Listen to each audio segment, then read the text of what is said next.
மென் எல்லாருமே நம்ம நல்லா ஜெயிக்கணும், ஏதோ ஒரு பிசினஸ் பண்ணணும், ஏதோ ஒரு பொசிஷன்ல இருக்கணும் அப்படின்னு சொல்லி ரொம்ப ஆசைப்படுறாங்க. அது ஒரு நல்ல விஷயம் தான். ஆனா ஒரு விஷயம் நம்மளுக்கு பண்ண முடியல இல்ல பண்ண தெரியல அப்படின்னா என்ன பண்ணணும்னா நம்மளோட ஸ்கில்ஸை நாலேஜை டெவலப் பண்ணிக்கணுமே தவிர அடுத்தவங்களோட ஸ்கில்ஸை யூஸ் பண்ணிட்டு அப்படியே தூக்கி போட்டுறக்கூடாது. அப்படி இருக்க டைம்ல அந்த கடவுளே இறங்கி வந்து ஆறுதல் படுத்தினாலும் நம்மளுக்கு ஆறுதல் சொல்ல முடியாது. ஸோ அந்த ட்ராமா எல்லாத்தையுமே நம்மளே கோ த்ரூ பண்ணி நம்மளே நம்ம ஸ்ட்ராங் பண்ணிக்குவோம். அடுத்து இவன் எந்திரிக்கவே மாட்டான்டா, இவன் அவ்வளவுதான் புதைச்சிட்டான் அப்படின்னு சொல்லி நினைப்பாங்க. ஆனா அவங்களுக்கு தெரியாது ஒரு விதைய தான் நம்ம புதைச்சிருக்கோம் அப்படின்னு சொல்லிட்டு.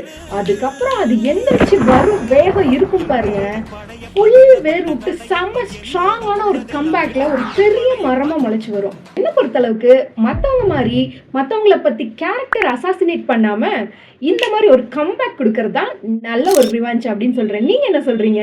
So being broken is very hard, but getting rich is that also very hard. So வந்துட்டேன் பாத்தியா?